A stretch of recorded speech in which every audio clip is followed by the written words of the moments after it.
Imaginez un tigre. Les tigres sont connus pour ces belles rayures qu'ils conservent toujours. Cependant, imaginez si les rayures du tigre pouvaient changer de taille, de position et de couleur de temps en temps. Magique, n'est-ce pas? Eh bien, c'est exactement ce qui se passe avec un titan de notre système solaire, Jupiter. Pourquoi et comment? Eh bien, les astronomes pourraient bien avoir la réponse. Alors voyons voir. Jupiter est une planète immense et fascinante. Lorsque vous regardez sa photo de loin, c'est comme voir un magnifique lever de soleil. Ici, nous avons toute une palette, des jaunes pâles crémeux au brun caramel, avec même quelques nuances de bleu. Jupiter est un astre époustouflant, composé principalement d'hydrogène et d'hélium, tout comme notre Soleil.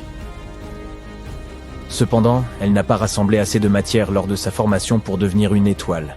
Au lieu de cela, elle est devenue une boule colossale de gaz qui pourrait contenir plus de 1300 terres à l'intérieur. Jupiter présente ces motifs intéressants de nuages sombres et clairs qui tournoient autour de la planète en bandes alternées, comme d'immenses rayures. Ces rayures sombres sont appelées bandes, et les plus claires sont appelées zones. À vrai dire, elle n'est pas unique en son genre. La Terre et Jupiter présentent toutes deux ces motifs dans leurs atmosphères. C'est juste que la Terre n'en a que quelques-uns, alors que Jupiter en a beaucoup plus. Pourquoi ces bandes sont-elles brunes et beiges ? Cela peut s'expliquer par la combinaison d'hydrogène, d'hélium et d'autres traces d'éléments dans l'atmosphère de la planète. C'est un peu comme mélanger différentes couleurs de peinture pour créer de nouvelles nuances. Ces bandes créent de magnifiques motifs à travers la surface de la planète.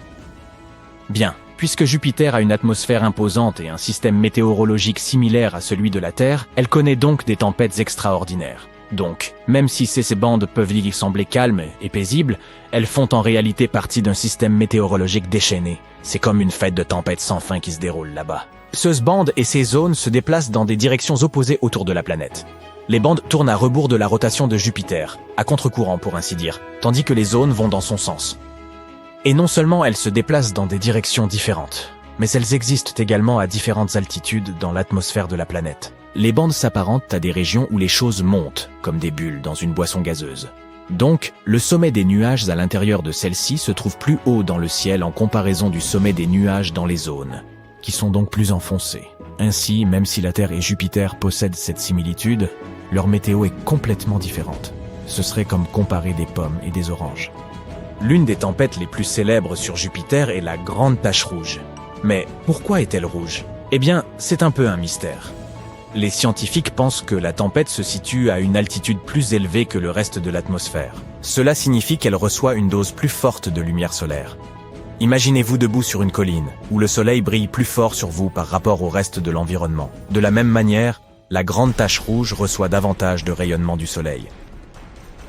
La tempête contient également dans ces nuages des composés chimiques spécifiques, tels que l'ammoniac et l'acétylène. Lorsque ces composés reçoivent ce rayonnement supplémentaire, ils réagissent d'une manière unique, donnant à la tempête sa couleur rouge distinctive, un peu comme des effets spéciaux dans un théâtre cosmique. Quoi qu'il en soit, ces rayures ont l'air stylées et tout, mais quel est le grand mystère qui les entoure? Eh bien, voyez-vous, un jour, les scientifiques ont décidé d'examiner les données provenant de l'intérieur profond de Jupiter, environ 50 km sous sa surface. Et après avoir jeté un coup d'œil au secret de Jupiter, ils ont remarqué quelque chose d'étrange.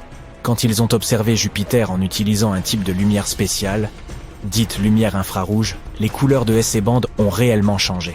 Les zones claires qui étaient pâles et crémeuses sur les images habituelles devenaient sombres dans la vue infrarouge. Quant aux bandes autrefois sombres, elles brillaient à présent vivement. Cela suggère quelque chose d'intéressant. Les bandes sur Jupiter ont une couverture nuageuse plus mince que les zones. C'est comme si elles portaient des tenues transparentes, tandis que les zones avaient des nuages plus épais, comme des doudounes moelleuses. Ainsi, ce que nous percevons comme des bandes sombres dans les images ordinaires se révèle être lumineux dans l'infrarouge, laissant entendre que ces ceintures ont moins de matière nuageuse, bloquant la lumière. Mais voici la partie la plus étrange. Toutes les quelques années, quelque chose change. C'est comme si la météo sur Jupiter passait par des montagnes russes. La couleur des bandes peut changer, et parfois tout le modèle météorologique s'emballe pendant un moment. Les scientifiques restent perplexes et tentent de comprendre pourquoi cela se produit. Ils ont donc décidé d'utiliser la sonde spatiale baptisée Juno pour enquêter sur ce phénomène. Depuis 2016, Juno collecte beaucoup d'informations sur Jupiter, comme un espion collectant des indices. L'un des éléments que Juno étudie est le champ magnétique de Jupiter. Tout comme la Terre, Jupiter a un champ magnétique. C'est comme une bulle invisible qui entoure la planète, s'étendant jusqu'à l'espace. Ce champ magnétique est vraiment important car il protège la planète et tout ce qui s'y trouve. Il agit comme un bouclier contre les particules nocives de l'espace, comme celles provenant du Soleil. Mais Jupiter est bien plus grande que nous, donc son bouclier protecteur est beaucoup plus puissant. Les champs magnétiques sont générés par une chose appelée dynamo, qui agit comme un grand fluide conducteur tourbillonnant à l'intérieur de la planète. Ce fluide se déplace et tournoie, un peu comme une fête underground qui se passerait au plus profond de la planète. Ainsi, les scientifiques ont examiné les données collectées par Juno au fil des années et ont remarqué quelque chose d'intéressant. Le champ magnétique de Jupiter a ses propres petits mouvements, un peu comme lorsque vous voyez des vagues dans l'océan. Les scientifiques appellent ces mouvements des oscillations de torsion, qui est simplement une façon élégante de décrire des mouvements en forme de vagues. C'est comme si Jupiter faisait sa propre danse magnétique. Maintenant, imaginons que l'intérieur de Jupiter soit comme une énorme marmite de soupe en ébullition. Profondément à l'intérieur de Jupiter, il y a des courants lents qui transportent la chaleur vers le haut, à la manière d'un tapis roulant. Cette chaleur finit par atteindre la partie supérieure où nous voyons les nuages. Mais voici où les choses deviennent intéressantes. Imaginez que quelqu'un commence à remuer la soupe très rapidement, avec une cuillère.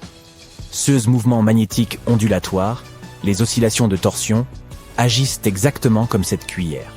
Ils créent un trouble qui perturbe les courants lents. Eh bien, cette perturbation a un grand impact sur la météo de Jupiter. C'est comme augmenter la chaleur de votre gazinière et changer la façon dont cuit la soupe. Les schémas de montée et de descente des nuages, que nous appelons ascendance et subsidence, se mélangent tous, un tourbillon dans la soupe. Nos astucieux chercheurs ont également remarqué quelque chose de particulier près de l'équateur de Jupiter. Ils ont découvert un point concentré de magnétisme appelé la grande tache bleue. Et devinez quoi? Ce point ralentit, comme s'il prenait une pause dans son mouvement habituellement rapide. Cela suggère qu'un nouveau type de mouvement ondulatoire, une nouvelle danse, est sur le point de commencer. Donc, pour résumer, les scientifiques ont eu une idée intéressante. Ces mouvements magnétiques ondulatoires, les oscillations de torsion, perturberaient les courants lents à l'intérieur de Jupiter, déréglant les motifs des nuages et provoquant des conditions météorologiques extrêmes. Et lorsqu'ils ont calculé le temps qu'il fallait à ces mouvements ondulatoires pour se produire, ils ont découvert qu'ils correspondaient aux mêmes périodes où les rayures de Jupiter changeaient. Ainsi, en termes simples, les chercheurs pensent que ces mouvements ondulatoires dans le champ magnétique de Jupiter provoquent des changements dans les rayures de la planète. Les pièces d'un puzzle se rassemblent. Les astronomes essaient toujours de comprendre pleinement pourquoi cela se produit, mais c'est un pas en avant excitant dans la compréhension des mystères de notre vaste univers. Mais il reste encore quelques mystères à résoudre. Pour trouver plus de réponses, les scientifiques doivent continuer à observer attentivement Jupiter à l'avenir. En observant comment les nuages changent, ils peuvent vérifier si leur théorie est correcte ou si elle doit être ajustée. De ces tempêtes massives à ces bandes colorées, Jupiter ne cesse de nous surprendre avec ses merveilles cosmiques. Elle ne scintille peut-être pas comme une étoile, mais elle brille intensément en tant que géante gazeuse, nous captivant par sa taille et sa beauté. Alors restez toujours curieux et gardez la tête dans les étoiles. Imagine un monde immobile et glacé. Un monde ancien, vieux d'environ 4,5 milliards d'années. Les rayons du soleil le réchauffent à peine et il est recouvert d'une épaisse couche de glace. Ce monde est plus petit que notre Lune, mais un peu plus grand que Pluton. Il s'agit d'Europe et c'est le 6e satellite de Jupiter et l'une des plus grosses lunes du système solaire. Mais le plus intéressant au sujet de ce monde, c'est qu'il pourrait abriter la vie. Les astronomes se sont penchés avec intérêt sur Europe à la recherche de formes de vie. Cette lune possède en effet un immense océan d'eau salée d'une profondeur de 65 à 160 km. Il est certes caché sous une couche de glace d'une épaisseur estimée entre 16 et 32 km. Mais cette lune n'en demeure pas moins potentiellement habitable. Les astronomes nous disent que des panaches d'eau jaillissent des fissures dans la couche de glace et projettent le contenu de cet océan dans l'espace. Bien sûr, il ne sera pas facile d'aller chercher des traces de vie dans de telles profondeurs. Mais les scientifiques disposent déjà d'éléments indiquant qu'il existe des bassins beaucoup moins profonds, situés plus près de la surface. Ils pourraient même se trouver à moins d'1 kilomètre sous la glace. Ceci présente deux avantages. D'abord, la probabilité qu'il y ait de la vie sur Europe est accrue. Deuxièmement, si c'est vrai, cela facilitera le travail des futures missions dans leur recherche de formes de vie. Il est intéressant de noter que la découverte récente de ces bassins peu profonds est le fruit d'un pur hasard. Le scientifique qui dirige les recherches, Riley Kullberg, a assisté à une présentation faite par l'un de ses collègues spécialistes des planètes. Il y montrait une photo de double crête sur la surface d'Europe. Kullberg s'est alors souvenu qu'il avait vu des crêtes similaires sur Terre. De telles formations sont rares sur notre planète, mais elles sont très nombreuses sur Europe. Des travaux ultérieurs ont suggéré que les crêtes de cette lune pourraient résulter d'un cycle bien précis, similaire à celui de la Terre. Lors de ce cycle, l'eau liquide gèle puis dégèle à l'intérieur d'une couche de glace, un environnement soumis à une pression très élevée. La calotte glaciaire se déplace alors vers le haut de manière répétée, créant une structure à deux pics. C'est du moins ce qui se passe sur Terre. Si les choses sont similaires sur Europe, cela prouverait la présence d'eau peu profonde sur le satellite. Bien sûr, la température, la pression et la composition chimique sont différentes sur Europe. Et on n'en sait pas encore beaucoup sur la nature de cette glace. Les scientifiques ne savent donc pas quelle est la profondeur ou la taille des poches d'eau, ni combien de temps il leur faut pour geler. Mais ce qui est plus ou moins clair, c'est que l'environnement sous toute cette glace est protégé des radiations de Jupiter qui frappent la surface du satellite. Ce qui, bien entendu, augmente les chances d'existence de la vie sur Europe. Nous avons évoqué le fait que l'océan d'Europe pourrait être salé. La couleur rouge des traces visibles à sa surface pourrait être due à leur composition chimique. Il s'agit probablement d'un mélange gelé d'eau et de sel. C'est assez inhabituel. Une telle composition ne correspond à aucune substance connue ici, sur Terre. Quant aux taches jaunes à la surface d'Europe, il pourrait s'agir de chlorure de sodium. Tu connais cette substance sous le nom de sel de table. Des scientifiques ont essayé de recréer les conditions qui règnent sur Europe en laboratoire. Ils ont découvert qu'en combinant de l'eau, du sel de table, des températures glaciales et une pression élevée, ils pouvaient obtenir un nouveau type de cristal solide. Cette substance pourrait exister à la fois au fond de l'océan d'Europe et à sa surface. En dehors de ces quelques faits, les chercheurs ne savent pas grand-chose. Ils espèrent obtenir davantage d'informations d'ici à 2030. À cette date, la mission Europa Clipper, lancée par la NASA, atteindra probablement Europe. Cette mission effectuera plusieurs survols rapprochés et tentera de déterminer si une quelconque forme de vie peut y exister. La mission JUICE, ou Jupiter Icy Moons Explorer, de l'Agence spatiale européenne, se rendra également sur Europe dans les prochaines années. Mais Europe n'est pas le seul endroit du système solaire susceptible d'abriter la vie. En 2003, Mars Express, une sonde lancée par l'Agence spatiale européenne, a découvert du méthane dans l'atmosphère de Mars. Sur notre planète, la majeure partie de ce gaz est produite par des créatures vivantes, par exemple par le bétail lorsqu'il digère ses aliments. Mais les scientifiques pensent que le méthane est resté stable dans l'atmosphère martienne pendant environ 300 ans. En 2006, il a presque entièrement disparu de la planète rouge. Et cela s'est produit 600 fois plus vite que ne le prévoyaient les modèles des chercheurs. La question est donc de savoir ce qui a généré ce gaz et où il est parti. Un autre mystère martien concerne les microbes qui pourraient dormir sous la surface. Ils pourraient avoir été protégés des radiations pendant des millions d'années. Des scientifiques ont simulé les conditions martiennes en laboratoire pour vérifier si c'était possible. Et ils ont eu la surprise de constater que des bactéries pouvaient facilement survivre dans de telles conditions pendant 280 millions d'années.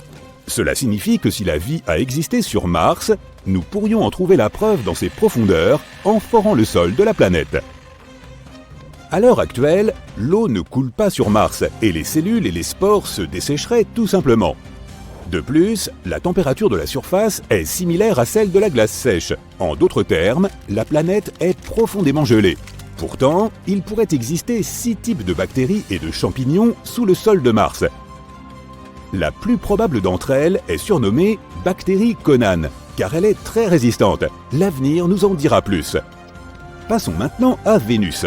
En 2020, des scientifiques ont annoncé que dans l'atmosphère toxique de Vénus, quelque chose semblait indiquer la présence de la vie.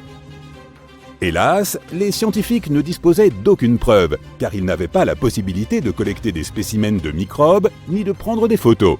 Mais ils ont affirmé avoir découvert une substance chimique appelée phosphine, et ce fut un événement important. Si ce n'était pas un élément encore inconnu qui produisait ce gaz, il pouvait s'agir d'une forme de vie microbienne. La phosphine est composée de 3 atomes d'hydrogène et d'un atome de phosphore. Ce gaz est toxique pour toute forme de vie dépendant de l'oxygène, par exemple pour l'homme. Sur notre planète, la phosphine se trouve dans des endroits où il n'y a pas ou peu d'oxygène, comme dans les marécages. Ce gaz est produit par des mélanges de bactéries. Il peut également être produit de manière industrielle. Mais il ne devrait pas y avoir de phosphine dans l'atmosphère de Vénus. Ce gaz a besoin d'une pression et de température bien précises, ainsi que d'immenses quantités d'hydrogène. Il ne serait pas étonnant d'en trouver sur Saturne ou Jupiter, les fameuses géantes gazeuses. Mais sur Vénus, c'est très inattendu. Il est impossible que la phosphine soit produite naturellement sur cette planète. De minuscules quantités peuvent être créées lors d'éruptions volcaniques, d'orages ou lorsque des minéraux sont projetés ou que des météorites pénètrent dans l'atmosphère. Mais les scientifiques ont cru en avoir observé des quantités très importantes. Cela aurait dû éveiller leurs soupçons, mais ils étaient trop heureux de leur découverte. Selon eux, cela pouvait donc signifier qu'il y avait de la vie sur Vénus. Mais même si ce gaz a été créé par des organismes, une question demeure. Comment ont-ils survécu sur cette planète ? Sur la nôtre, certains microbes peuvent vivre dans des environnements dont l'acidité atteint 5%, mais pas plus. Or, sur Vénus, les nuages sont presque entièrement constitués d'acide, avec plus de 90% d'acide sulfurique. L'atmosphère de cette planète est également 50 fois plus sèche que l'endroit le plus sec de notre planète. En 2022, grâce à des télescopes à très haute résolution, on a pu déterminer qu'il n'y avait pas de phosphine dans l'atmosphère de Vénus. Et s'il y en avait, ce n'était qu'une très petite quantité. Nous devons donc continuer à chercher des traces de vie dans des régions encore plus éloignées. Alerte aux ouragans! Tout le monde se cache. La vitesse du vent dehors est de plus de 120 km/h. Cela semble beaucoup, mais voici une tempête qui se déplace à 645 km/h. Attends, de telles vitesses sont possibles? Eh oui, mais pour assister à une tempête aussi puissante, tu devras te rendre jusqu'à Jupiter. Alors que le voyage commence. La planète est énorme, près de 1300 terres pourraient tenir à l'intérieur de cette géante. Elle est aussi incroyablement chaude, les températures atteignant environ 23 800 degrés Celsius au cœur de la planète. Malheureusement, tu ne peux pas atterrir à la surface de Jupiter, car étant une géante gazeuse, elle n'a pas de surface solide. Mais tu peux aller plus loin dans l'atmosphère de Jupiter. Regarde ces épais nuages bruns, jaunes, rouges et blancs qui glissent tout autour. Ce sont eux qui donnent à la planète son aspect coloré et un peu strié. Si tu continues à descendre vers le centre de la planète, tu verras son atmosphère, principalement composée d'hydrogène et d'hélium gazeux, se liquéfier. Cela se produit en raison de l'immense pression atmosphérique. Le noyau de la planète lui-même est un objet mystérieux. Les scientifiques n'ont toujours pas compris s'il s'agit d'une boule d'un épais liquide en fusion ou d'une roche solide dont la masse serait 14 à 18 fois supérieure à celle de la Terre. De toute façon, l'exploration de Jupiter n'est pas le but principal de ton voyage. Et non, tu t'es rendu ici pour voir la grande tache rouge. C'est une énorme tempête qui fait rage dans l'hémisphère sud de la géante gazeuse. Ses plus hautes strates s'élèvent à plus de 8 km au-dessus du sommet des nuages environnants. La tempête elle-même est 1,3 fois plus grande que notre planète. En 2017, la sonde spatiale Juno de la NASA a réussi à collecter de nombreuses données sur la tache rouge. Et il s'est avéré que cette tempête monstrueuse descendait à plus de 320 km dans l'atmosphère de la planète. C'est 30 à 100 fois plus profond que n'importe quel océan sur Terre. Mais ces mesures sont probablement imprécises, et les véritables racines de la tempête pourraient être encore plus étendues. La grande tache rouge est plus froide que le reste de l'atmosphère. Et n'oublie pas que les températures de Jupiter sont de moins 148 degrés Celsius au sommet des nuages. En revanche, plus on se rapproche du noyau, plus il fait chaud. Mystérieusement, les températures les plus élevées jamais enregistrées sur la géante gazeuse se sont produites dans l'atmosphère juste au-dessus de la grande tache rouge. Là, la chaleur a atteint 1300 degrés Celsius. Cette température est plus élevée que celle de la lave sur notre planète.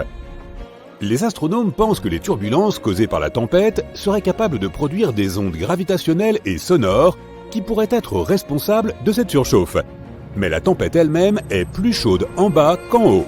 Cela fait plus de 150 ans que les gens observent le vortex en mouvement sur Jupiter. Il y a quelque temps, les astronomes ont prédit qu'il allait progressivement ralentir et devenir plus petit, voire disparaître complètement. Mais cela ne s'est pas avéré être le cas.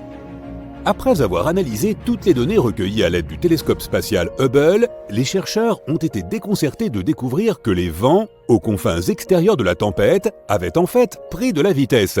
La variation de la vitesse du vent n'est pas supérieure à 2,5 km/h au cours d'une année terrestre. C'est un changement infime, mais aussi petite que soit cette différence, elle est tout de même significative. La vitesse du vent au bord de la tempête peut atteindre une vitesse ahurissante de 650 km/h. C'est plus rapide que les tornades de la Terre. En même temps, si tu te trouvais au centre de la grande tache rouge, tu ne serais pas si impressionné. Les vents s'y déplacent beaucoup plus lentement. Les scientifiques ont dû relever de nombreux défis lorsqu'ils ont essayé de résoudre le mystère qu'est la grande tache rouge. On ne sait pas très bien ce qui alimente la tempête. Cela peut-il être dû à la nature de sa planète d'origine ? Comme il s'agit d'une géante gazeuse, Jupiter n'a pas de sol solide, il n'y a donc pas de friction, ce qui pourrait être la seule chose capable d'atténuer la tempête. Les gaz chauds de l'atmosphère de la planète sont toujours en mouvement. Ils montent, descendent, tourbillonnent, tout comme sur notre planète où l'air plus frais et plus chaud se mélangent et se fondent l'un dans l'autre, formant des tempêtes gigantesques qui tournent sur elles-mêmes. Les astronomes pensent qu'autrefois, plusieurs immenses tempêtes ont pu se réunir et créer la grande tache rouge. Et maintenant, elles continuent de tourner en attirant constamment des gaz froids des profondeurs et des gaz chauds en altitude. De plus, la tempête pourrait absorber d'autres cyclones plus petits. Cela rend la grande tache rouge encore plus puissante. Malheureusement, les épais nuages sur Jupiter ne permettent pas aux astronomes de voir ce qui se passe dans la basse atmosphère de la planète. Les scientifiques spéculent depuis des décennies sur ce qui pourrait se cacher sous la grande tache rouge. S'agit-il d'un volcan massif ? Peu probable. Jupiter est principalement composé de gaz, et elle n'a pas de croûte qui pourrait se fissurer, laissant la lave s'échapper de l'intérieur de la planète.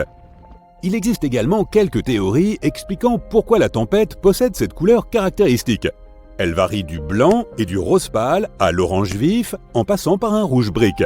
Certains scientifiques pensent que la réponse se trouve profondément sous la grande tache rouge, plus près de la surface de la planète. Une couche de gaz incolore pourrait réagir au rayonnement UV provenant du Soleil. C'est probablement ce qui donne à la tempête sa couleur rouge. Mais pour l'instant, ce n'est encore qu'une théorie. Et maintenant, tu en sais à peu près autant que nous. Jupiter n'est pas la seule planète qui peut se targuer de sa tempête géante.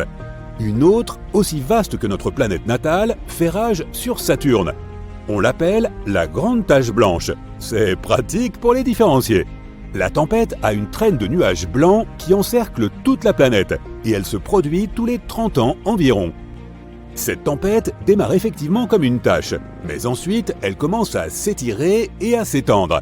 Les astronomes ont découvert que la Grande Tache Blanche était en fait un énorme système d'orage.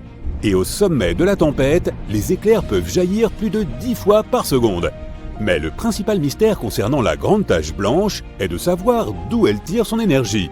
Certains scientifiques pensent qu'elle pourrait être alimentée par le Soleil, d'autres affirment que la configuration des nuages de la tempête n'a de sens que s'il existe une source interne de chaleur qui puisse alimenter les vents. Quoi qu'il en soit, les violentes tempêtes sur différentes planètes du système solaire ne sont pas le seul mystère spatial qui rende les astronomes perplexes. Passons à Pluton, la plus grande planète naine connue du système solaire, et explorons son atmosphère. Elle s'élève très haut au-dessus de la surface de la planète et comporte plus de 20 couches, toutes glaciales et extrêmement condensées. Par ailleurs, notre Lune a aussi une sorte d'atmosphère. Appelée exosphère, elle est composée d'hélium, de néon et d'argon. Elle est 10 000 milliards de fois moins dense que l'atmosphère de la Terre. En voyageant dans l'espace, fais attention aux trous noirs. Un trou noir est un endroit où la gravité est si forte que même la lumière ne peut pas en sortir. Mais les trous noirs peuvent parfois se comporter comme des volcans galactiques supermassifs. De temps en temps, ils s'enflamment, mais au lieu de cracher de la lave, ils produisent d'énormes quantités d'énergie. Et ce phénomène laisse des trous béants dans la matière et le gaz environnant. Il y a peu de temps, les scientifiques ont découvert l'un des plus grands cratères de l'univers. Les radiotélescopes et autres télescopes à rayons X ont détecté un trou noir supermassif qui a piqué une crise il y a de très nombreuses années. Cela s'est produit dans un amas de galaxies situé à environ 390 millions d'années-lumière de la Terre. Le cratère que cet événement a laissé derrière lui pourrait contenir 15 galaxies semblables à la Voie lactée. Oui, même moi ça me dépasse un peu. Pendant ton voyage à travers l'espace, réfléchis bien avant d'atterrir sur des planètes inconnues. Sinon, tu risques de te retrouver dans un endroit comme K2 141b. C'est une planète située en dehors de notre système solaire. À première vue, elle n'est pas si différente de la Terre. Elle possède des océans liquides qui s'évaporent, forment des nuages, se condensent et reviennent à la surface sous forme de pluie. Mais au lieu d'eau, il pleut des pierres. La surface de cette exoplanète est recouverte de mers de lave profondes de plusieurs dizaines de kilomètres. Les températures sur K2 141b atteignent 2700 degrés Celsius pendant la journée. C'est assez chaud pour que le magma des océans s'évapore dans l'atmosphère. Puis, des vents supersoniques qui peuvent se déplacer à une vitesse de 1600 mètres par seconde transportent cette vapeur de roche vers la face nocturne de la planète. Le magma vaporisé se refroidit, redevient liquide et tombe sous forme d'une pluie rocheuse. Pas vraiment ouf pour y passer des vacances. Il fait trop chaud, je passe mon tour.